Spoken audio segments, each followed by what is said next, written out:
It looked like scenes out of the Madhouse at Bowman Gray Stadium, but it was actually just limited late models at Port Royal. We'll talk you through a wild sequence from Saturday night and penalties likely coming.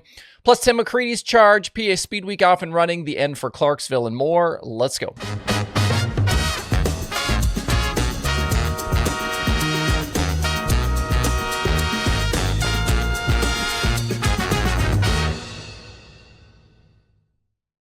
It's Monday, June 30th. I'm Justin Fiedler. This is DIRTRACKR Daily presented by Kubota Genuine Parts. New for 2025, DIRTRACKR is now on Patreon. You can find the show at patreon.com/DIRTRACKR. It's free to sign up there, just another way to keep up with everything dirt racing. If you sign up for the top tier premium membership there, you can get the daily show ad-free. That means no platform ads and no ad content from me, just the dirt racing stuff. Members also get access to their own chat. There's extra content and other perks. If you want to join, hit up patreon.com/DIRTRACKR. You can also support the show on YouTube with a channel membership that gets you some added perks for just a few bucks a month. Click the join button at youtube.com/DIRTRACKR for more information on how to sign up. Did you guys see this deal back on Saturday night at Port Royal Speedway? You may have, as there were Flow Racing videos of the incident floating around on social media. During the night's limited late model feature, Taylor Farling completely lost his mind over an incident with Dylan Stake and took not one, but two attempts to get revenge under the preceding caution. But these attempts were kind of next level revenge attempts, the type of stuff you normally only see at a place like Bowman Gray Stadium. The two drivers started together on row 2 in the feature. On the opening lap, Stake slid high at a turn 4 and got into second place running Ryan Zook. Stake's car was big sideways, but he collected it and kept running. The issue, though, allowed Farling to get to Stake's outside into turn 1, and this is when the trouble really started. Stake made a simple mistake, just misjudged the bottom, and he caught the inside wall with his left front. That shot him up the track into Farling, and the two made at least some contact. And this began one of the longest spins I think I've ever seen, with the contact happening right in the middle of 1 and 2. And Farley somehow spinning, kind of one time all the way to the backstretch. This wasn't like multiple loops. It was just kind of one big spin all the way around to the backstretch. And the initial contact didn't even turn Farling around, with it being what looked like a pretty square hit to the door, maybe the left front-ish area quarter panel. When you watch it, it's hard not to ask why he didn't just keep driving through it, but maybe he just overcorrected. And since the two drivers were at the front when the 8 car spun, the whole field was coming behind. Farling collected several cars sitting the wrong direction and ended up with nose and front end damage. It was a crap deal for Farling, there's no doubt about it, but clearly no intent there from Stake. And from this point, this is where the shenanigans really began. Farling drove around the track backwards and initially tried to hit Stake in turn 1, but Stake was able to avoid him. Farling, though, undeterred by his failed attempt, then kept driving backwards around the track before eventually finding Stake in turn 4. And in the midst of all of this, I'm assuming the Port Royal race director was on the driver radio telling Farling to probably knock it off. A Stake was stopped there in 4, and Farling took the opportunity to first hit Stake head-on, driving his car up onto Stake's hood. He then backed up and drove over the left front again. From there, both drivers ended up out of their cars. There were words and some scuffling. People came out on the racetrack, and then it was several minutes before the feature was able to be restarted. Stake was done for the night. Farling was DQ'd. Farling, though, apparently still upset, then posted a Facebook around 1 a.m., quote, "Figured since the Port Royal Princess knocked the front off the car for the second time, we could return the favor. Next time, take your helmet off so I can show you how I really feel," unquote. Normally, I'm fine with a little under the caution, bang the doors, give the guy the finger, yell at some crew guys type stuff, whatever. But driving around the track for half a lap backwards and hitting another car head on is a level of escalation that really has no place in the sport.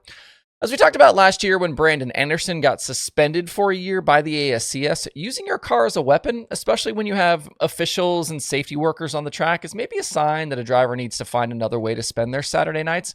And I brought this up last time with the Anderson thing, but we had somebody killed in an infield last year when a car went spinning down there. So maybe we take this stuff a little more seriously. I also never understand this idea that a driver is mad about their car getting damaged, so in response, they're going to damage their car more than to get revenge.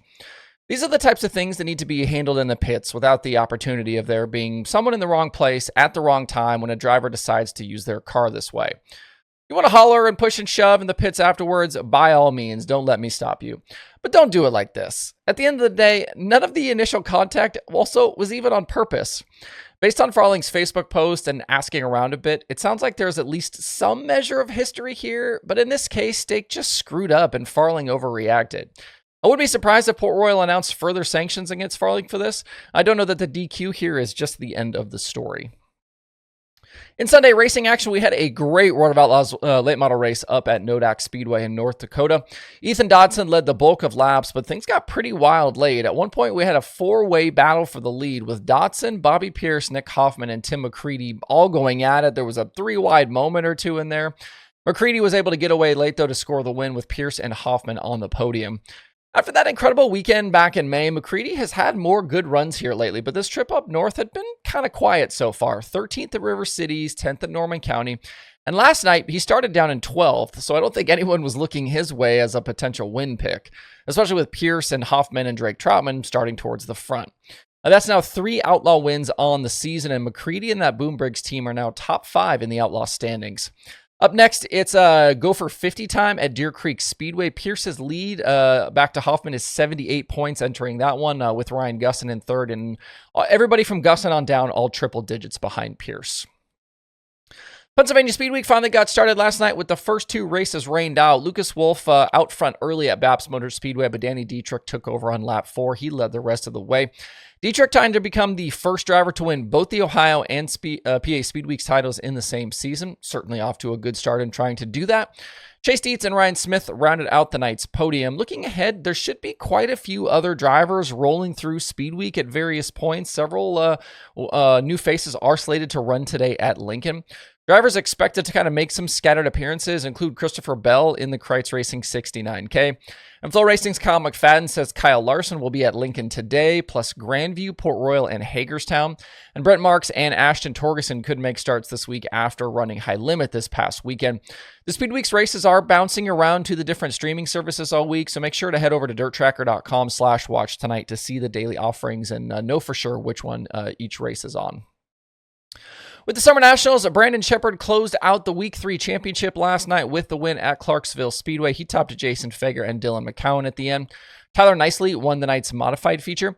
Fager still leads Tyler Erb for the overall Summer Nationals championship with 58 points between the two. Fager, Turbo, McCowan, Kyle Bronson, the only 4 drivers who have run every Summer Nationals race so far.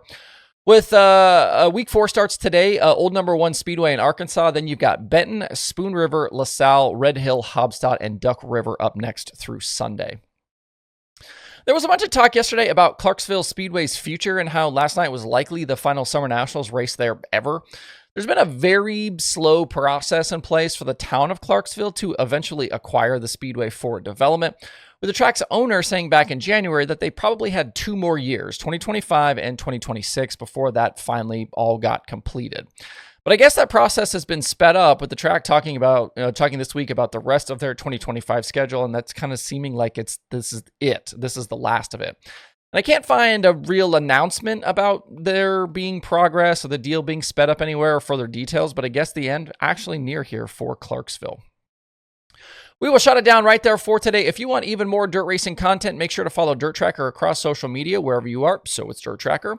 Just search DIRTRACKR on your favorite platform. There's always photos, show links, short videos, and a whole lot more being posted. Hope you guys have a great Monday out there. We'll see you right back here tomorrow.